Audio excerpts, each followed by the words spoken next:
구회에서는 김해일이 다발성 경화증을 앓고 있었다는 사실이 구벤져스 멤버들과 이교장, 채도우에게 드러나면서 공조의 힘이 더욱 강화되는 내용이 전개된다. 이야기는 응급실로 따라간 이교장이 김수녀와 한 신부로부터 김해일이 벨라또라는 사실을 듣고 그의 행동을 이해하게 되는 장면으로 시작된다. 그가 이렇게 힘든 상황에서 계속 싸우고 있다는 걸 알게 되었어. 라고 이교장은 깊은 감정을 드러낸다. 반면 신학교 습격 소식을 접한 남도원은 자신에게 사전 보고 없이 신학교를 친 김홍식에게 경고의 메시지를 전달한다. 본질을 망각하지 마라. 이 일은 단순한 문제가 아니야. 이때 김해일이 남기고 간 수사 메모를 발견한 고독성은 김홍식이 가스와 폭탄을 보유하고 있으며 그의 배에는 언제나 5천억 원의 달러가 숨겨져 있다는 사실을 파악한다. 이렇게 큰 금액이 배 안에 있다면 분명히 무엇인가 잘못되고 있어. 라는 고독성의 말은 위기감을 조성한다. 그는 곧바로 러시아 지인에게 전화를 걸어 박 대장을 소개해달라고 요청하며 의문을 불러일으킨다. 같은 시각 구대영, 구자영, 오요한, 송삭은 정체를 의심받으며 김홍식 앞으로 끌려간다. 그들은 눈앞에서 죽은 해파리처럼 위험에 처하지만 열빙어가 구대영의 등에 있는 상처에 대한 전설을 꾸며내면서 위기를 모면한다. 우리가 이렇게 죽을 수는 없어. 우리가 해야 할 일이 남아있어. 라고 외치는 구대영의 결의는 그들에게 희망을 준다. 박경선은 김해일의 상태를 듣고 이들을 도우려 하지만 그 순간 오요한이 배 안에서 여자 비명 소리를 포착한다. 이 소리는 무언가 잘못된 신호야. 라며 그들은 외출을 포기하게 된다. 김해일은 꿈속에서 이영준 신부를 만난다. 넘어졌던 거기에서 다시 일어서라. 그들의 손을 잡고. 라는 이영준의 말은 그의 마음에 깊이 새겨진다.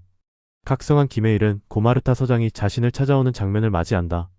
고마르타는 부임 첫날 용사파를 소탕하려다 어머니까지 위협을 당한 경험을 고백하며 김해일에게 도움을 요청한다. 당신이 그들을 막아낼 수 있을까요? 다음날 고마르타는 비리의 온상이 된 강력반 경찰들에게 강력팀은 마약 수사에서 손을 뗍니다 라고 선언하고 자신과 마중노 팀장이 마약 수사를 할 예정이라고 공표한다. 김해일과 채도우는 시민 감시단으로서 마약 수사에 대한 참관 및 조언을 해줄 것입니다. 박경선은 김홍식이 폭탄을 터뜨리는 시간을 지연시키기 위해 그와 데이트를 신청한다.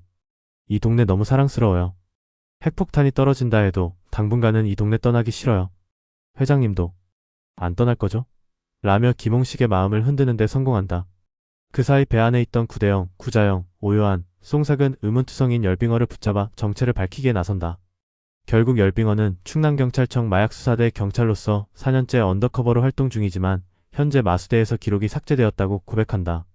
내가 이곳에서 낙동강 오리알이 된 이유는 바로 그들이 날 숨기기 위해서야. 라고 하면서 자신의 처지를 설명한다. 그는 또한 김홍식이 국정원 여자를 납치했다는 소식도 전한다. 이 소식을 들은 구대영은 김해일이 정석희가 납치됐음을 확신하게 된다. 우리가 그를 구해야 해. 절대 포기할 수 없어. 라며 결의의 참모습을 보인다. 그 시각 러시아 고자 F로 변신한 고독성은 박 대장을 만나 김홍식이 배에 5천억 원을 숨기고 있으며 폭탄을 설치했다는 사실을 알려준다. 이 정보는 반드시 활용해야 해. 우리가 이길 수 있는 방법이 될 수 있어. 라고 말하며 박 대장을 놀라게 만든다. 직후 박 대장은 남도원에게 김홍식의 폭탄이 반경 300m까지 영향을 미친다고 설명하며 경각심을 일깨운다. 이런 폭탄이 있다면 우리는 반드시 막아야 해. 라고 남도원은 결연한 의지를 보인다. 그는 인터폴 적색수배 담당자와 통화하며 김홍식을 제보해 동맹 결렬의 분위기를 조성한다. 이 상황을 끝내고 모두를 구해야 해. 라고 힘을 주며 결단을 내린다. 구대영은 김해일을 배 안으로 들어오게 하기 위해 박 대장을 이용할 방법을 모색한다. 만약에 죽은 동생이 살아온다면? 이라는 구자영의 말에 힌트를 얻은 구대영은 육두자 보살이 죽은 동생을 살아오게 하는 방법을 쓰자고 제안한다. 이 방법이 통할 수 있을지도 몰라. 라며 모두가 기대에 차게 된다. 신들린 연기를 시작한 구자영은 지금 이 배의 기운을 무언가가 막고 있다. 한을 풀어줘야 한다. 라고 외치며 방울을 들고 마약 공장까지 진입한다. 장어가 불에 탄다. 불타는 장어. 라고 외치자 모두의 주목을 받는다. 한을 풀어준다는 의미로 방울을 들고 마약 공장에 진입했던 구자영이 갑자기 한 곳을 가리키는 순간 죽은 줄 알았던 불장어가 나타난다. 보살님, 제발 우리 장어 편히 좀 보내주세요. 라며 박 대장은 애원한다. 구자영은 한이 너무 깊어서 자신에게 신내림해주신 신언니, 신오라버니 정도 돼야 가능하다라는 말로 궁금증을 자아낸다. 그 이후 구자영의 신언니와 신오빠로 변신한 김해일과 박경선이 각각 미카엘라와 남자 무사로 분장한 채 결연하게 배 안으로 들어가는 장면으로 마무리된다. 이제는 우리가 이 모든 것을 끝내야 해. 라고 외치며 긴장감을 조성하는 그들의 모습은 시청자들의 기대감을 더욱 높인다. 9회는 각 인물들의 감정선과 갈등이 얽히며 마약 카르텔과의 대결을 통한 정의 실현의 여정을 담고 있다. 김혜일과 동료들이 과연 이 상황을 어떻게 극복해 나갈지, 그리고 각자의 신념을 지키기 위해 어떤 선택을 할지에 대한 기대감이 고조된다.